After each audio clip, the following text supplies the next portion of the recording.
TV.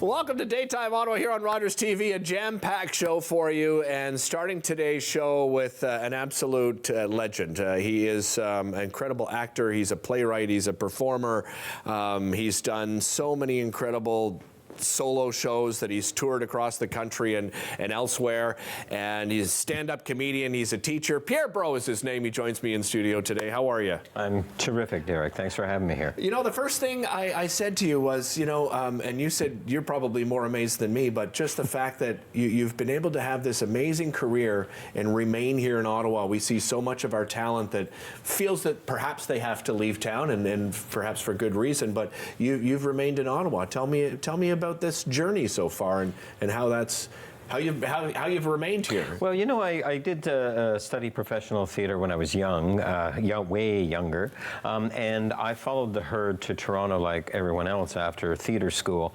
But to be perfectly honest, I wasn't really comfortable in the city, and it made a lot of choices about, you know, one thing about Toronto is you immediately have to make a living. So I could have to put that sort of acting desire on the back burner while I ate. After a while, though, I realized I was kind of losing touch of what I really wanted to do. And as much as I love Toronto, I wasn't liking it enough to want to live there. So I moved back to Montreal, and I found it was difficult there as well. And then by some circumstances, I ended up in Ottawa. I got transferred with a company that I was working for, producing videos, and I came to Ottawa. And that's where things changed. I started doing theater, and things were catching on really well. And at the same time, I was also doing stand-up comedy. And both of those tracks were starting to take. And I thought, well, why do I need to go to Toronto? Also, stand-up comedy and theater are very regional activities. Really? So I think so, eh? Well, actually it is, because let's face it, most people in Ottawa would have trouble naming a theater artist in Toronto or Montreal, as they would naming, as you know, a Torontonian would have trouble naming Pierre Bro. So I kind of realized at that point that it was kind of a big fish, small pond kind of thing. That I could find more work here as long as I was flexible. If I was only the handsome leading man that I am. Then that would be different, right? But being able to do comedy and theater, and as a playwright, I also teach stand-up comedy. So all of these things combined have given me, believe me, as I said, nobody's more surprised than me that I can make a living as an artist in Ottawa. When did you start doing sort of your own thing and start writing your own sort of, you know, one-man solo shows? Well, originally I wrote a play called Blood on the Moon, which took off like crazy, and I wrote it for the Ottawa Fringe Festival. My dream was to make my $400 fringe fee back. What happened was the show, I think it sold maybe 80 tickets the first night. Second night sold out. Third night they were adding seats. It took off in a way I didn't expect. I was on the national news. It was all over the place, and I think it just happened to hit a perfect time and place. Now, you know, I expected to do it 6 times. I ended up doing it well over 400 across the country in tours of Ireland and things like that. So you never really know where things are going to hit. Let's talk about your newest, I guess you would call it, your newest play. It's called Will Summers' Keeping Your Head. Tell me about this, because this, I would imagine, is one of those plays that is not only a huge challenge, but probably, you know, kind of delicious for an actor like yourself. Absolutely. I mean, that's one of the advantages of writing shows for yourself. You can showcase all the things that you enjoy doing. Will Summers came to me, and I'm always looking around for a good story or a good historical person that I can look at and say, what was that life like? Now, because I do stand-up comedy and so much comedy, I was interested. I thought to myself, what if I was alive during the Tudors, let's say, what would I be? You know, like, I know I would probably be, you know, a turnip farmer out in the fields, but maybe if I was an entertainer, I would be a jester in a court. And that sort of sent me down a rabbit hole of looking at the history of jesters. And Will Somers came up. And Will Somers was a jester in the court of King Henry, his son Edward VI, his daughter Mary, Bloody Mary, and even Elizabeth. He went through 4 monarchs. And so it was incredible because, you know, comedians, even today, their secret is they speak truth to power. Right? And the late night comedians that we watch now, they're the ones who are basically telling us the facts, right? And we're laughing, kind of, you know, gallows uncomfortably humor. Yes, but looking around. So I wondered to myself, how did this guy survive? And he not only did he survive King Henry and the rest of the family, but he became entrenched, part of the family, as it were. You'll see many portraits of the family, and Will Somers will be in the background somewhere. And so it's really a testament to how close he probably was to Henry. And so because there's very little biographical information about him, I'm able to fill in the blanks. That is a fascinating story. I cannot wait to do some more research on that. Just the photos, as you said, the portraits alone. We have a little video here, a little video clip I want to throw to, and so let's roll that and we'll come back here with Pierre.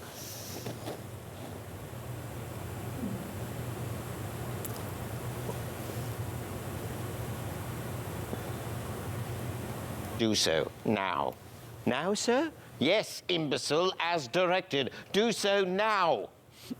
They can hear it at home. Master Cromwell, I am told, has a bump in his arse that's 3 years old. Started as a pimple, but then it grew, and now it's the size of Lady Cardew. Sergeant, take this imbecile away and have him flogged so severely on his left side that it should rise to equal the height of his hump on the right. Hi, I'm Pierre Bro, and I hope you can join us here at Meridian Theaters at Centerpoint, where I'll be presenting Will Somers' Keeping Your Head, where I play well over 20 characters, all from the court of King Henry VIII, as well as Tudors, monarchs going forward. So come and join us. I like how we kept the fact that you introduced yourself there too, as Pierre Bro, even though we have you in studio. You play over 20 characters in this? Yes, I do. Yeah. Tell me, like, how do you prepare for something like that?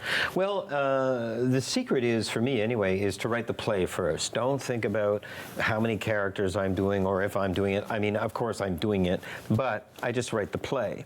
Okay. And then afterwards I say, well, is this a solo show? Can I do this as a solo show? Almost 9 times out of 10, yes, of course I can do it as a solo show.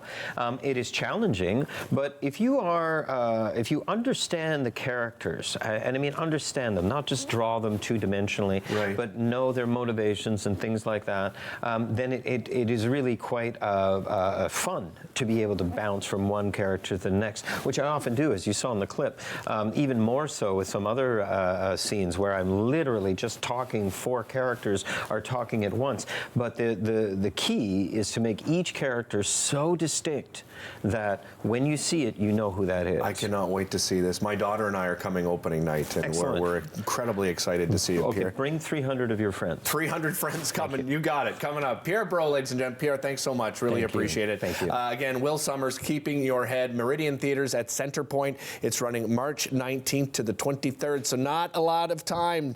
Make sure you get your tickets because I'm bringing 300 friends. MeridianCenterpoint.com to get your tickets. We'll be back with more Daytime right after this.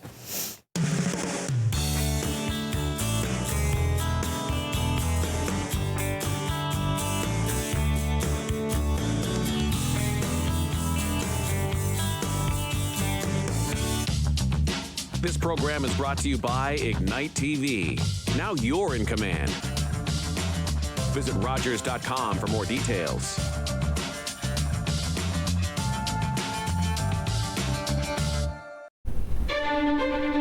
Learn all about the creation of the National Capital Region on The History of Ottawa, according to Phil Jenkins, on Rogers TV.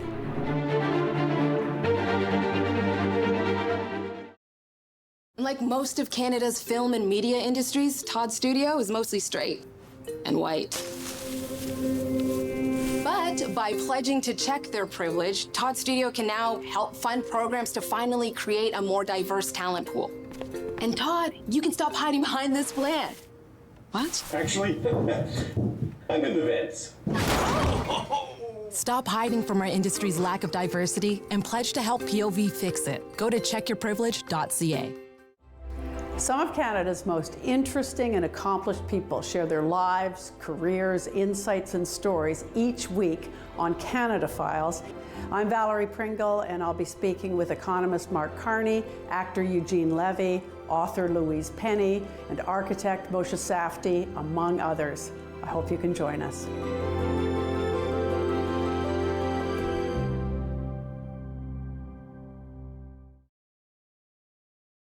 I hope you join us for the next hour to give. I'm Sam LaPratt, and this week we're featuring Cornerstone Housing for Women. You're going to learn about a very important project, and you just may be able to help. Join us then for an hour to give.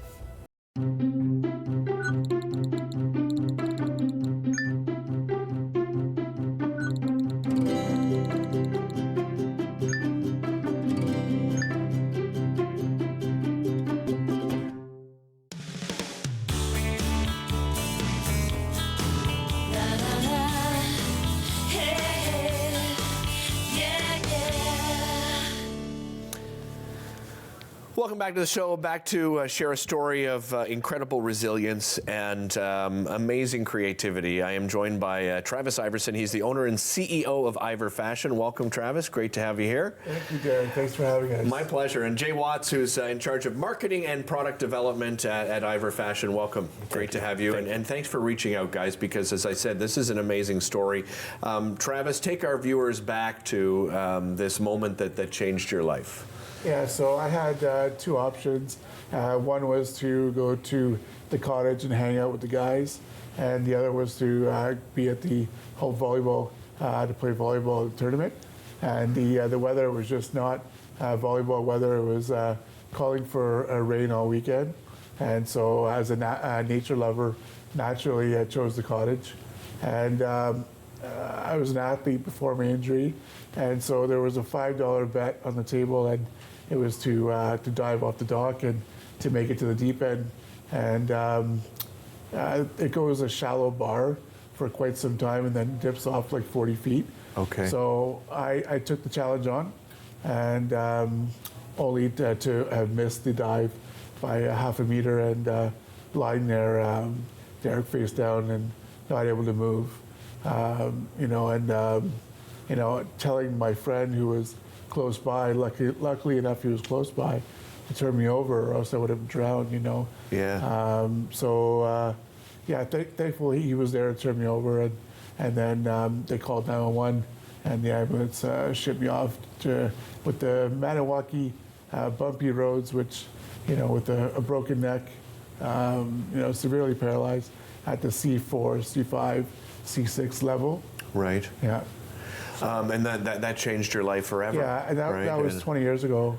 So I always say it's not what happens to you that makes a difference, but what you do with what happens to you that makes a difference. And so that's why we're here to share our story. And you were always into fashion, right? And then you found that you're now in a wheelchair, and you couldn't find those fashionable items that you used to love, and you decided to take it upon yourself to design a line, right? Yeah, so I was out for a milestone birthday shopping to get an outfit, and we literally took it off the mannequin because it looked that nice, and only to be shattered the next morning with my nurse and it not fit anywhere. So with a very sore neck, I have a sticker that's on my glasses, and I use my neck to type with a head mouse. So that's why I say a very sore neck. I rolled up there with the same fear at the boiling point, and I basically typed out everything I've ever wanted at that time, accessibility-wise, material-wise, just the fashion that I needed to look good and feel good and not take forever to do it. Yeah. Jay, how did you two meet? So Travis and I went to high school together. Okay. In a previous life, and we were in slightly different grades. I was a couple grades in front of him, but I knew him as a very popular guy, very talented with basketball. He was actually a pretty skilled breakdancer at one time. And after high school, we just kind of lost touch. I went a different way than him, and sadly, a few years later, I heard through the grapevine that he had suffered his injury, and his mother, as well as a group of people from the community, had kind of surrounded his mother to try and help get Travis home from the hospital and the rehabilitation center. But that can cost tens of thousands, if not hundreds of thousands of dollars to renovate a home, to make it wheelchair accessible, and to get the necessary tools to make sure that Travis is safe and well taken care of. So I got involved with helping do some of the construction with some friends of mine to try and help out a little bit to make sure that he could come back from the hospital. And that's how our lives kind of came back together. And then once the renovations were complete, we lost touch again, for no reason in particular. It's just life. It happens. It happens. And then in the middle of the pandemic, I'd always followed him on social media and was really happy to see all of his various ventures with doing accessible clothing. And over the pandemic, we reconnected. I had some time and started helping him out with some marketing and graphic design, and the rest is history. Yeah, and you brought some of the items here, and I'm just going to show these to camera. So what makes this different? Okay, so the jacket here, it's in an A-frame, so that when you put it on, it lies nicer in the tummy, so that means there's extra material from the armpit down. Right. So that it's not like tighter on the tummy area. And then for a nice option, Derek, we have the zippers on the arms. And so you can turn it into a vest if you like. But it's also, if people have like not that much mobility, then you can put the jacket on and then put the sleeves on independently, right? Right, yeah, with greater ease, right? And that was one of the big things for you, is that you thought, someone's got to get me out of my chair and put everything on, and you decided, I don't want to deal with that anymore. Tell me, what is this exactly? Okay, so this is part of the Fits from Line chair, and basically the reason why the back is cut out is because of, you can put it on from the chair. So you don't have to lean forward.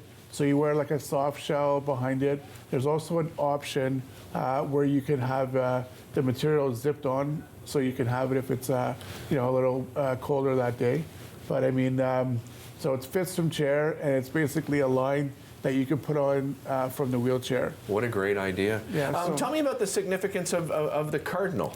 Okay, We're all wearing these pins, and you brought along some of these pins, and I see it on everything. Beautiful. We brought here. So, like, I've always loved the red bird. When I was living at home with my mom after post-injury for 10 years, the cardinal bird was really prevalent. And when you didn't hear it, it was, if you called it, they would be there, you know what I mean? And, and I did it, a friend of mine, Chris Gordon, he was 17 years old, and he was hit and killed on his way to school. He was the only child, and he was hit by an elderly woman. And so he was driving a red Civic.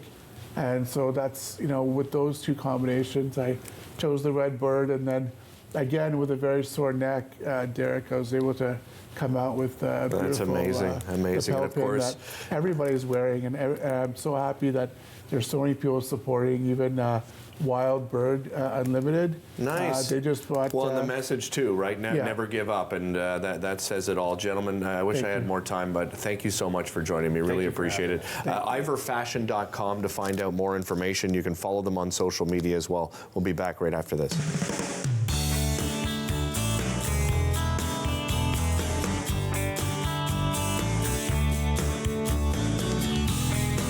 Think it's okay to drive high? Think again.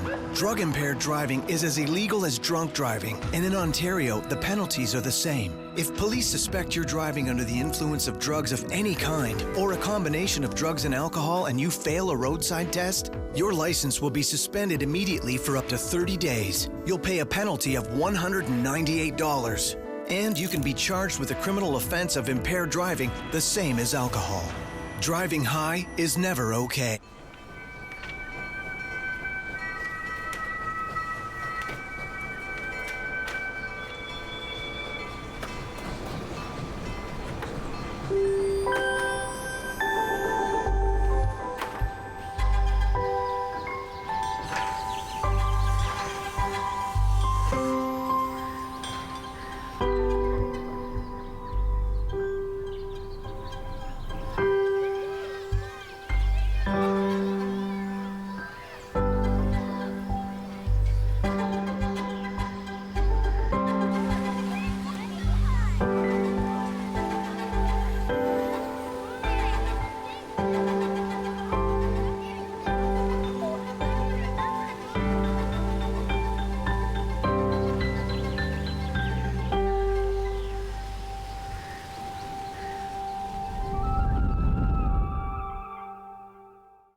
on Rogers TV.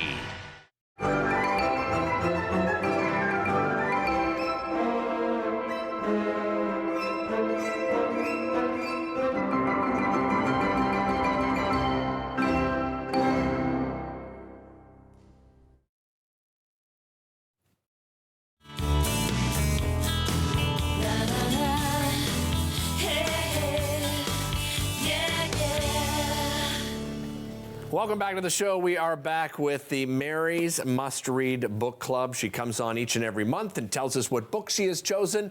But this is a special moment for us on the show because it's not just Mary Taggart joining us on the show. It's the author of her latest pick. It is called If I Lose Her. Brienne Somerville joining us. Welcome, Brienne. Great to have you here. Congratulations. Is this your first book? It's my debut. That's right. Amazing. Congratulations on this debut. So are these the books that we've already gone through? This is what we've done, Derek. You've probably read them all. I'm not going to quiz you, but so we started. Do I have to say we started with Bright Young Women, What Wild Women Do, The Fiction Writer. We threw in 3 Holidays and a Wedding, Class, Anna O, and then our last book was Interesting Facts About Space. Yes. And now we've come to the book I've been waiting so long for. I've been waiting so long for this book. Why were you waiting so long for this? What stood out to you? I'm going to go full disclosure. Okay. Brienne is my sister. No. We're related. I've known you for years. Where did Brienne come from? So Brienne and I are part of a writing group that was formed about 2.5 years ago on Twitter. One of our writing group buddies put out on Twitter, does anybody want to become a part of a writing group? Anybody close to the finish line? And within minutes, 8 of us jumped on this in this writing group. Yeah. So Brienne and I only got to meet last week for her launch in Toronto. She's from Toronto. This was the very first book I read in the writing group, and I knew when I read it, I'm like, ooh, you knew it was going to be a hit. She's got something there. So this is very personal to you, Brienne. Tell me about this story and the inspiration behind it. So I wrote that over 2 maternity leaves. Okay. And I was actually suffering from postpartum anxiety with my firstborn. And I've always been someone who likes to journal. That's what I do when I feel emotional. So I started to journal and I started to write down some of the fears I was maybe a bit afraid to admit to my family and my friends. And as I continued to do that, it was very cathartic for me, but I started to get an idea for a fictional story. Okay. I love thrillers, so I had to make it a bit of a mystery, and it really just took off. It became a passion project for me during maternity leave. Yeah, and I mean, no spoilers, obviously, but tell me, what is the storyline exactly? Yeah. So it follows a first-time mom. She's in the early months of motherhood, and she is struggling adapting to motherhood. She's kind of experiencing those baby blues, but they feel very intense to her. And while she does have a support system, she starts to question her own mind. So things start to happen that she has no explanation for. I can say this because it's not too much of a spoiler. It happens right away. But she puts her daughter down for a nap in her bassinet, and when she takes a nap herself, she wakes up and the baby's been moved outside. On the hottest day of the summer. Yes. I love Mary's passion. I love Mary's passion. And she has no recollection of it. So she starts to question whether it's her mind that's unraveling or if someone else is maybe behind it, gaslighting her. So you just launched the book. You had a couple of book signings as well. Yes. We heard Mary's feedback, but overall, what sort of feedback have you been getting? Yeah, I think my favorite thing is that I've had some first readers who have come to me and said, I felt very seen in this chapter. This really resonated with me. I'm actually learning that some friends suffered from postpartum depression or anxiety, and we just didn't talk about it at the time. Right. So honestly, that means the world to me. That's what, I feel like I'm going to start a dialogue for women to talk about those things more. And then for the thriller lover, I hope that they see it as a page turner, that they want to, get to the truth and find out what's going on. Did both of those things capture you, Mary? Well, I can't say I didn't suffer from any postpartum, but I have 4 children, right? And we're always, as mothers, we're always insecure. We're, always worried we're not doing the right thing.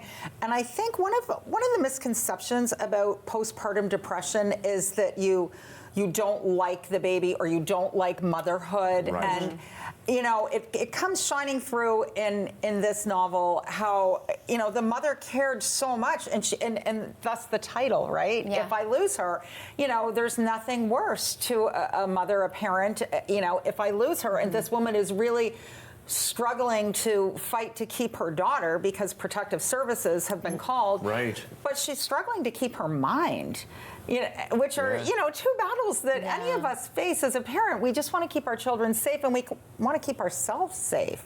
So I think, I mean, but you'd love it, Derek. You'd love No, that. no, I always think say so. to Derek, you'd love this But I was book. going to say that, though. I mean, I Yeah. don't think this only women will just relate to this book, Right. right? No. Because it's a thriller, and you know, postpartum is a mental health issue, and you know, you may not have postpartum, but you may have another mental health issue where you question yourself, right? I think many of us do that. Yeah.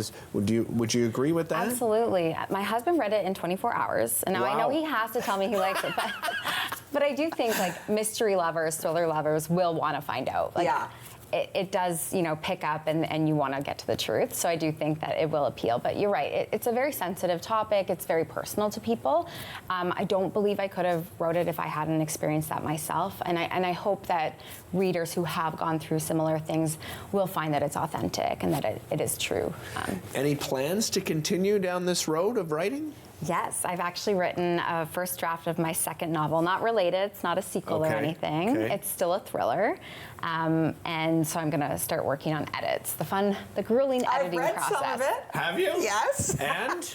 Well, I love it. Brienne has such a great style because she's a caring, warm, loving human being, but I have yet to see her dark side except within her novels. So it makes it kind of fun. Interesting. Yeah, it makes it. So we say that. Have you heard of Ashley Audrain? Who Yes, is, yes. yeah. So Yeah. she's a very well-known thriller writer in Yes. Canada, and we like to call she's the Ashley Audrain of our writing group. So if you like Ashley's good kind compliment. No and, kidding. Yeah. And Ashley, I had the pleasure of meeting Ashley, and again, like adorable, super sweet, and you're just kind of like okay, where's this dark side? Like I think, you know what? I Maybe not pinch for Brienne, everyone. I keep waiting to pull it out of her. I think it's in a lot of people.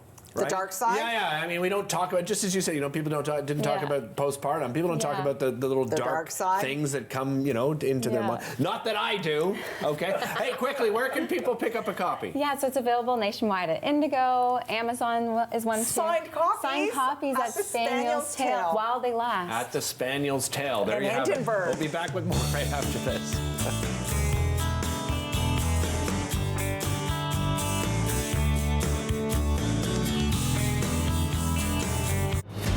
This guy's just absolutely dynamic when it comes to putting the puck in. This guy, something else. Here comes the 67th. Wow. And now the Rangers are away. His acceleration's off the charts. That's a player that all eyes in the NHL are going to be on tonight. You are not going to sit there and tell me that this guy is not going to be a future NHLer. This kid is something special. The OHL playoffs are coming soon to Rogers TV.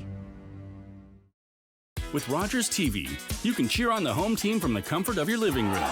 We'll head to the rink, the field, the court, or the pitch, so you don't have to. Tune in and cheer on your local amateur athletes on Rogers TV.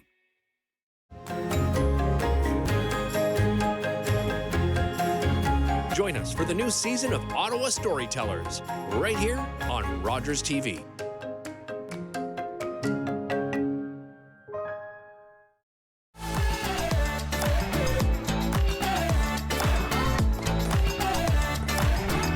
With clubs, leagues, and courts in every province and territory across Canada, squash is the sport for wall-to-wall fun, fitness, and friendship. From coast to coast to coast. Learn to play, and you'll want to do it every day. Squash. Play inside the box.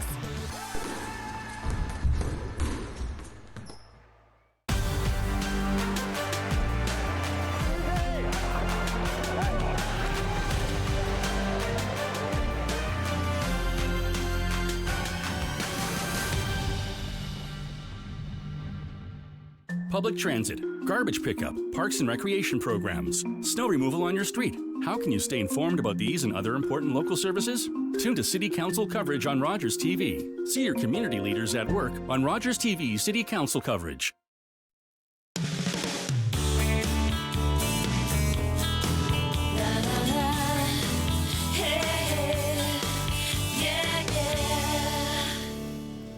Welcome back to the show. Well, here is a great initiative you can all get involved in. I'm so excited to tell you about this because my next guests, they both do wonderful work, and they're teaming up this month. But this is something that's going to be happening on a monthly basis, and all of you can get involved. It's called A Year to Give Where We Live. I'm joined by Pierrette Raymond, owner of 1-800-GOT-JUNK, Ottawa-Gatineau. Welcome. Hi. Great to have you here, Pierrette. Thank you for having me. And Jennifer Clark, the Executive Director of St. Joe's Women's Centre. Welcome. Great to have you here as well, Jennifer. So, A Year to Give Where We Live. Where did this idea come from, Pierrette? Well, with 1-800-GOT-JUNK, we donate all the time. It's one of the things that we do when we pick up items. We'll donate them to local charities, initiatives, organizations. Okay. And we're always doing things in the background. And I've had an idea, why don't I get the community involved? And because social media is not just Ottawa, what if it was a give that we did monthly, but where you live? Right. And that's where the idea was born. Very smart. And I mean, this is an exciting year for you as well. Eh? Are you not celebrating 25 years now in business? Years. Congratulations. Thank you. So you've already started this, right? Let's talk a little bit about how it works and who you've helped so far. So the first give was, I'm near Bourget, so southeast of Ottawa, and we have a food bank there that I knew of. So I thought, why not a food bank? It's a great opportunity for all of us to help our local food banks. And we also have what's called Le Partage, which is a donation center. Okay. Which I didn't even know existed, and I've been in Bourget for 8 years. Right. So through my research, I found both the food bank and Le Partage, and decided that'll be my personal first give. Okay. And then I started sharing the message and inviting people to share and donate or volunteer, either at your food bank or your donation center. Amazing. And so for the rest of the gives, has it been people recommending things I've had to you? some, it's starting. Okay. So I've got some recommendations. Nice. We're going to do St. Joe's Women's Centre, which we're going to get into very shortly. And then we'll do the Helping with Furniture next month. And then we're going to start looking at local camps. Oh, great children's idea. camps. So I was approached by Roger Nielsen's house, and they have a local camp for palliative children. So that'll be our May give. Jennifer, we've had St. Joe's Women's Centre on the show before, but for those that aren't familiar, let's talk about the wonderful work you do at the centre. Yeah, absolutely. St. Joe's Women's Centre is a day program and registered charity that provides support services to women, those that identify as women, and their children in a supportive and safe environment. We provide a plentiful of basic needs services such as food banks, toiletries, showers, laundry to those that are experiencing homelessness or living on a low income. We have a meal program, a clothing program was initiated today. We have support staff on staff for counseling and referrals, as well as a plentiful of different support services and activities and workshops on self-esteem and that kind of thing. I imagine the need has been growing. Absolutely. Yeah. From 2022 to 2023, we saw about a 50% increase. So seeing 13,000 people, women and children, throughout 2023, serving over 1,500 meals, or 15,000 meals as well throughout the year. So definitely an increase. We see more and more women and children throughout the day. It's a great need right now, for sure. Pierrette, you hear that, and I mean, it's automatic that you want to help. Right? Absolutely. I mean, you and your team. And you know what? I guess there's probably not, obviously, St. Joe's is going to benefit, but what about the benefits to yourself personally and the other people that are getting involved? I think it's always good to give. Yeah. Yeah, there's something really special that happens when you give. Give out of love, give out of grace. It comes back to you. It comes back to you as joy. Definitely always a moment of joy when you're able to help someone else. Yeah. And sometimes we just don't know where to put that effort. So with A Year to Give, there's some instructions in terms of how do you give? How do you make that phone call? How do you find out what, for example, St. Joe's Women's Centre needs? Is it just money? But they also need other things. Right. So when we share the give, we offer some suggestions on how to approach your local organization so that you know exactly what feels right for you and then you can do your give. Is there any specific needs right now? Excuse me, I got a little something in my throat. Jennifer, on sort of a wish list that you have? Yeah, absolutely. So there's obviously monetary donations go towards the rising cost of living, which we all feel, but registered charities also feel quite deeply. But we run a toiletries program. So all those little things that we take for granted as we get ready for in the morning, our toothbrush, our toothpaste, our deodorant, the cost of these items have increased vastly as well, and we like to be able to provide these items to our participants as they come through our shower and laundry programs. So toiletries are in a great need. Children's items are also in a great need, so baby wipes and diapers, those types of items. Yeah. I mean, Pierrette, it's great to pick your brain because you're in the business of helping people get organized and putting things aside. So if someone's at home and they're like, I need to figure out a way to that I want to give back to St. Joe's, or perhaps down in the future to another organization, what do you recommend they do? Well, this is the perfect time now to start going through your closets. Yeah. Right? The weather has changed. We're no longer wearing our big sweaters. So before we put them away, what have you not worn this winter? What can you put away? What can you donate? What can you bag? What can you put in a box? I always recommend that you put things in a clear plastic bag if you can, if you're donating, so that when you're giving to an organization, they can see what's in the bag. Or if you're giving in a bin, donate in a nice bin that you can close, and then they can deal with it on their own time. I always recommend calling ahead, seeing exactly what they need, and if they have the space to receive what you want to donate. Right. Because organizations and charities don't have a lot of storage space. So it's always good to find out, if you're going to do a donation, what exactly do they need, what are their hours, and what can you bring that comes either from yourself or from family? Yeah, and there's always a lot of frustration. Maybe you've gone through this, Jennifer, at St. Joe's, but people thinking they can just drop off wherever they want, right? And all of a sudden you come in the next day and there's clothing sitting at your front door, and not in proper wrapping and baggage and things. So I mean that's an incredibly important thing for people to think about, right? 100%. You hit it right on the head. A lot of organizations don't have that storage space. We have tiny little cupboards that we cram as much as we can into. So it's very important. We go through the effort to update our wish list and really kind of identify the things that we're in need of, because that's how much storage we have to kind of contain those items. Providing donations in a Tupperware with the lid, even donating that Tupperware itself, is quite handy as well. Absolutely. Yeah, Thank you both so much. I really appreciate it. And again, share your gives online. All right, you can share those hashtags as well and get everybody involved and help raise awareness. We'll be back after this. This is a man's heart, a heart in desperate need of medical attention. But because 78% of Indigenous people experience racism in healthcare, he may not get the help he needs.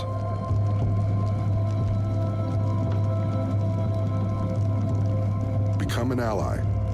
Rise above racism in healthcare. Ani, I'm Carolyn King, and I'm a member of the Mississaugas of the Credit First Nation and the creator of the Moccasin Identifier.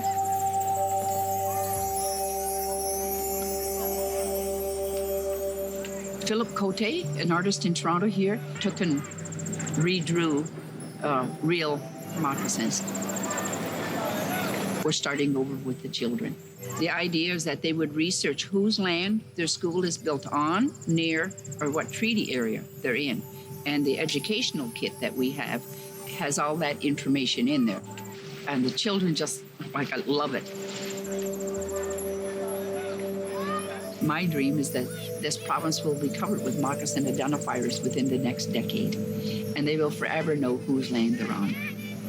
That's the goal. Educate and awareness with a nice, simple little program called the Moccasin Identifier.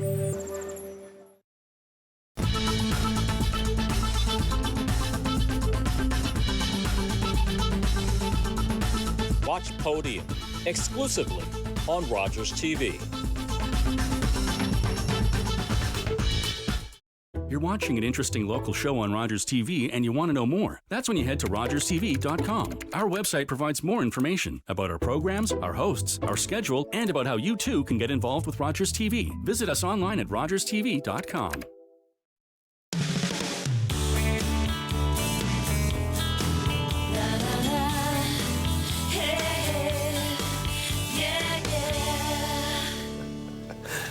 welcome back to the show. I think I've recovered. I should be okay. I shouldn't make any promises. Back to tell you about a fantastic event. It is the Ottawa Father-Daughter Ball, and that word ball is important because you are going to have a ball if you attend. Here to tell us more about it, Carlo Lombard, principal at Enough Said Media, and Patty Murphy, who's the executive director at the Youth Services Bureau. Welcome to you both. Great to have you here.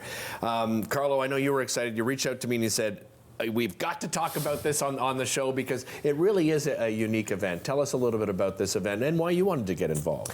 Well, you know, it is, we like to say it is the most memorable night of the year. And I know that's a big tagline to say because there's a lot of great events that happens in our city. Yeah.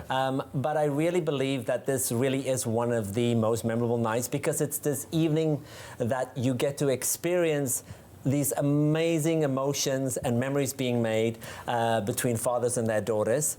And you know, it is wonderful because it's also an evening where I happen to spend with my daughters as well. And nice. I have a bit of a history based on being in events throughout the city, and I've been fortunate to be to similar events and never had the opportunity to participate as a father with two beautiful daughters in an evening like this. And so we wanted to bring that to the masses. And the reason why we're sitting here is because we don't want to keep it under wraps. We want as many people to know about it, as many people to come, and most importantly, participate in creating these memories because on the night of, to see these dads dancing with their little ladies and them having a blast and a ball, as you just said, it truly is mind-blowing. Yeah. And it's you get a little teary-eyed, but you know, luckily everybody is crying, so Exactly. it's okay. We just hold hands, sing kumbaya, everybody's happy, right? Patty, what do events like this mean to the Youth Services Bureau of Ottawa? Events are huge for us because it's not only, you know, benefiting from the proceeds from events, from a fundraiser,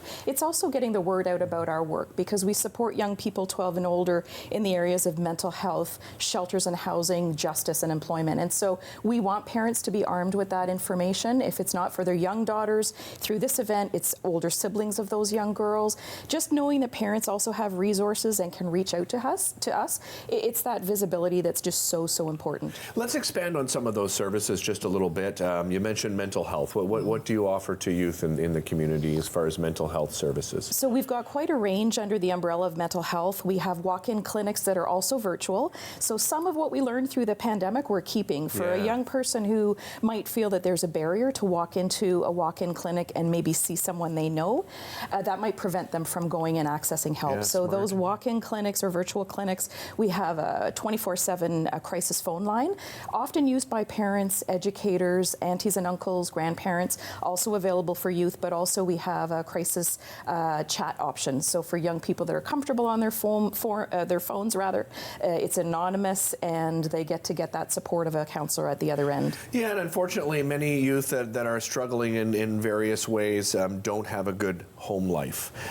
So under that housing umbrella, what do you offer to youth? Yeah, we own and operate 2 youth shelters and 4 housing buildings. So the number one reason a young person is homeless or finds himself homeless in Ottawa is due to conflict at home, which is really difficult. You know, as parents, we sort of wonder what does that look like, but it does happen. And so we are a safe refuge for those youngsters, providing them with wraparound support and care. And once they get a little bit older and more independent, they can live in our long-term housing buildings as well. Right. Well, you know, Carlo, we're listening to why people should go, right? I mean, these services are so incredibly important in our community. Give me more of the details. You know, obviously, you know, father, daughters, and dancing, but what else happens at the event? Well, I mean, we want to have experiences, right? And this is really what we're fortunate to showcase the Youth Services Bureau and the amazing work that Patty and the team does for the youth in our city. And on an evening like this, we're trying to create these memorable moments. So whether it's dancing, whether it's photos that was taken, whether it's certain activities that we do that kind of just strengthen and solidifies these bonds with the ladies and the gentlemen together. So I'm trying to not give away too much because then I expect... So there's surprises is what you're saying? There's prizes, so let's put it this way, there is some silent auctions that we're going to be doing. There is giveaways that we're going to give to each and every child as well. There is drinks for the gentlemen, not drinks, but there's a drink included in their tickets as well. There's a 3-course meal included.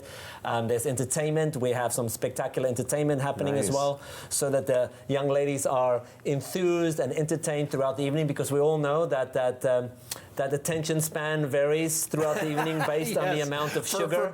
For both the dads and the daughters. Exactly. So we are trying to navigate the ebbs and flows of that throughout the evening. So it is, and unlike, I believe, once again, many other events, we're really focused on doing a variety of things, so keeping people moving, keeping things so there's not a lot of just sitting down for the fun of it. We only sit down to eat, and even then we have a beautiful dessert station coming up. We have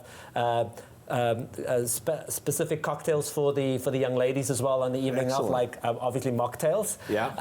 So a really nice evening to kind of like make this a really good experience for these gentlemen and the young ladies. The needs itself, when it comes to our youth in the community that you're servicing, I imagine we've seen a pretty big growth in that over the last few years. Definitely, Derek. I would say at the beginning of the pandemic, a bit of a dip, because we were all kind of figuring out what's open, what's accessible, how do we do this. But very soon after the onset of the pandemic, we saw quite a big spike for mental health support, and a lot of things over the pandemic, young people wondering how to go back to school and be safe about it, how to see their friends. Disordered eating was an area that we really saw, unfortunately, an increase in cases. So our staff is fully trained and just so incredibly compassionate. There's no judgment, right? We welcome a young person regardless of what their story is, and we really want to help walk alongside them. It's not prescribing things to them in terms of how to manage whatever they're struggling with. It's to walk alongside them and to help the parents do the same. Working with them. Exactly. I'm going to just show off this little guy. This guy's been sort of sitting here with me, but you probably don't realize that under his little hood, he's actually a unicorn. That's right. Fancy. That's it. Again, the Ottawa Father-Daughter Ball at the Infinity Convention Centre, April the 20th from 5 to 9. OttawaFatherDaughterBall.com. Get your tickets. It's a guaranteed sellout. It's going to be a magical evening. We'll be back with more right after this. Don't go anywhere.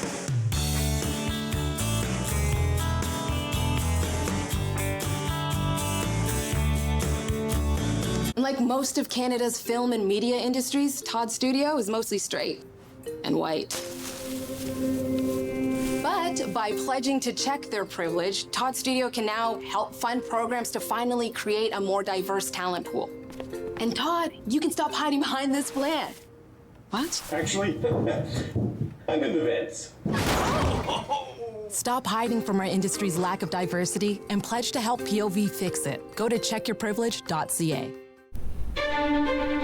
Learn all about the creation of the National Capital Region on The History of Ottawa, according to Phil Jenkins, on Rogers TV.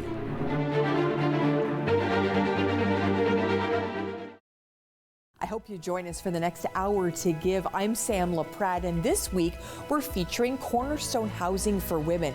You're going to learn about a very important project, and you just may be able to help. Join us then for an hour to give. I did it. I need it. A hero gave it. And I am alive. As an organ donor, you can save up to 8 lives and enhance the lives of 75 others. Please go to our website. Pledge a gift of life. You'll be glad you did.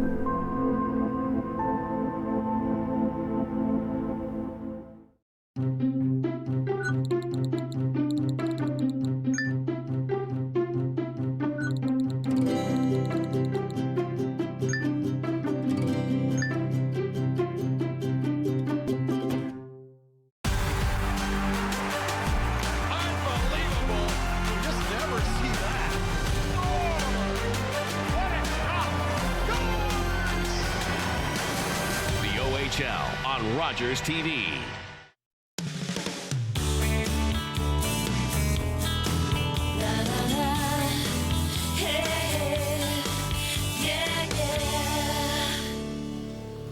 Hey, listen, I see that some driving ranges are already open. Perhaps the golf courses aren't, but people are getting excited. I mean, Ottawa and its region, we have so many golf courses, and so many people in this area love the game of golf. But are you preparing yourself properly when you go to the driving range, when you go to the links to play that round of golf?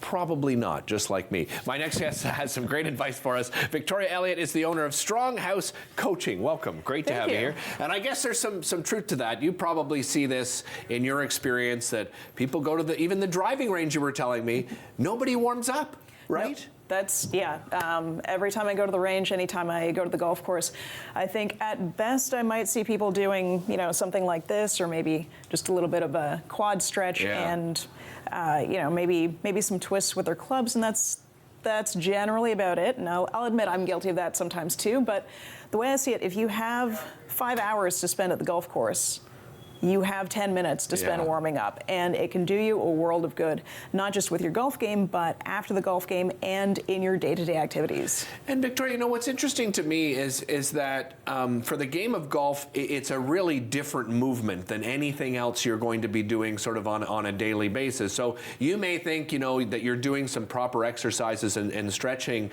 but it might not be good for the game of golf. How important is it, the type of exercise you do? So, that's a great question. It's not just the exercises, but the stretching as well, because golf is so unique, right? There's no other sport like it that requires maximal rotation in every joint, but you're also having to produce so much power and force in this fraction of a second. Right. So choosing the right stretches that you have to do for corrective stretches to maintain proper posture when you're playing golf is essential, but also choosing the right exercises and the right equipment when you're doing your exercises, right? You might see a lot of people, and guys are particularly prone to this, I think, doing things like the machine chest press or machine leg press, but when you're in those fixed positions, well, that's not how you play golf, right? You're not playing in a fixed plane. You're moving your whole body. You're moving the club, right? So you want to be training your upper body with free weights. You want to be training your lower body in a standing position where you're activating your core muscles. You brought along, I guess this is what an example of something you can use to exercise with? Yes, I brought part of what I think is a broomstick to demonstrate. All right. To demonstrate some isolation exercises that you can do to improve core function and stability in your golf game. So let's do it. Okay. Are we good to get down to the floor? Absolutely. Okay. Yeah. Are you okay to be my guinea pig? I am your guinea pig. You tell me what you need from me. All right, perfect. Derek, you're going to get on your hands and knees. Okay. So hands right under your shoulders and knees right under your hips. And we call this exercise the horse stance. Okay. So I'm going to get you to lift your head a little bit so that your head is touching, but keeping your chin a little bit tucked in. Perfect. Okay. Okay. You're making this a little bit too easy for me because most of my clients can't achieve this posture. Really? Yeah, because their backs are so rounded, and you see this a lot with older players on the course, right? They've got, the hunchback, so they'd be pushing up a lot here. Okay. Now, I'm going to get you to move your hands forward a little bit. All right. Yeah. Okay. And just relax your chin a little bit. No, we want your mid-back touching here. So bring your mid-back up to the stick a little bit more. Yeah, it's a bit tough to feel with this lovely coat you have on. So from here, I want you to take a deep breath in. Okay. And let it go. And now, very gently, you're going to draw your belly button to your spine. Okay, and keep that tension. And you're going to lift opposite hand and knee. Now, the trick is to not let the stick roll off. Oh, dear. Yeah. So it's already rolling a little bit. I can feel it, yeah. Just relax your back a little bit. Okay. But you're going to lift opposite hand and knee. Okay. Just slightly. Oh, slightly. To opposite hand and knee. Yeah. That's it. Yeah, there we go. How's that? You can see I've got great balance. Actually, you do. You do. Really? The stick is staying on. Yeah. You're lifting a little bit higher than... than I should be? Yeah. Okay. But that's on me for not giving you the cue. So what are the most common injuries that we see in golf? So most common injury is back pain. Okay. Most recreational players are, about 50% of recreational golfers are playing with low back pain. And then we see, the shoulder pain, the wrist pain, the elbow pain. Because they have the back pain, they're not able to rotate as much. So they're using, I'm just going to set this over here. Yeah. They're using their arms a lot more. I see. Right? So they're hurting the rotator cuff, they're jamming their elbows because they're hitting the shot either too thin or too fat. And that can translate into the wrists as well. But most of it is low back pain, and that is from two things. That's from not having enough rotation either in the hips or the spine, and it's from not having that core control that you so nicely demonstrated. Well, nice. Yeah. Okay, that's good. I feel, I'm not an avid golfer. I probably go out, I was telling you, sort of a half to a dozen times. But for those avid golfers and they want to improve their game, they come and see you. How can you help them improve their game? So I can help them. A lot of golfers can actually improve their game just by doing the right stretches. Okay. And this isn't, I'm not talking about your pregame warm-up. I'm talking about your daily stretches that correct imbalances in the body. Right, so if you can't fully rotate your head to one side, right, that's going to be a problem in your backswing. Right. So I help them with those corrective stretches, and then from there I build them a program, an exercise program that starts with isolation exercises and then integration. So we're moving multiple parts of the body and then building stability, strength, and then power, so that they can hit that drive farther. What's the best way to get in touch with you? www.stronghousecoaching.com. Fantastic. You should come. I'd love to have you back too. For maybe sure, in a month or 6 weeks when people are on the course, because it's a great reminder, right? I think people forget about these things and how important it is. Thanks so much. Really appreciate the time. We'll be back with more right after this.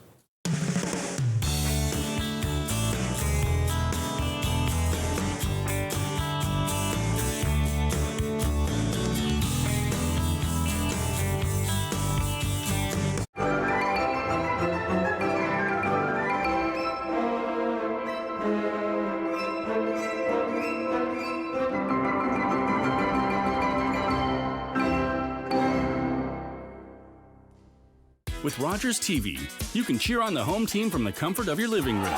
We'll head to the rink, the field, the court, or the pitch, so you don't have to. Tune in and cheer on your local amateur athletes on Rogers TV.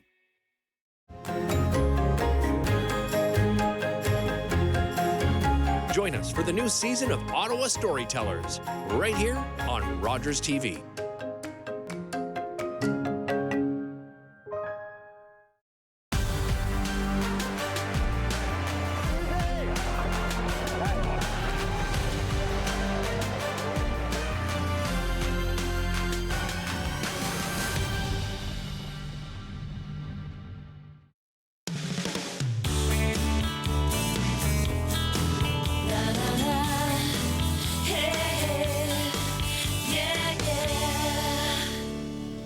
Welcome back to the show. A couple of events to recap for you as we wrap up the show today. Big thanks to Pierre Bro. His newest project sounds like not only so much fun, but just an incredible challenge for somebody that loves challenges. Pierre Bro is just an incredible actor, writer. His latest project is called Will Summers, Keeping Your Head. That's happening at Meridian Theaters at Centerpoint from March 19th to the 23rd. And you can go to meridiancenterpoint.com to get your tickets. Make sure you get them really quickly because his shows sell out very, very fast. Also, the Ottawa Father-Daughter Ball, that is coming up at the Infinity Convention Center on April 20th. It's a wonderful evening, an absolute magical evening. It runs from 5 to 9 p.m. You can go to ottawafatherdaughter.ball.com to find out all the information on that. Again, for Victoria, if you're a golfer and you're just going out there without warming up, or you're looking at bringing your game to the next level, reach out to her on her website. She can certainly help you out at Stronghouse Coaching. And Brienne Somerville, big congratulations to you on your debut. Fantastic book. We'll see you next time here on... Connect with us by visiting our website or email us at comments@rogerstv.com.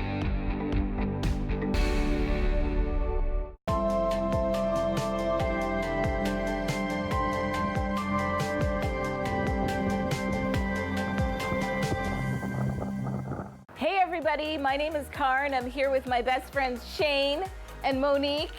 Join us on Rogers TV for Fitness Faction. Every week we're going to take you through a full body workout. We've got strength training, we've got cardio, we've got HIIT. Ladies, let's get back into it. I think we've got 10 more skaters. Let's go.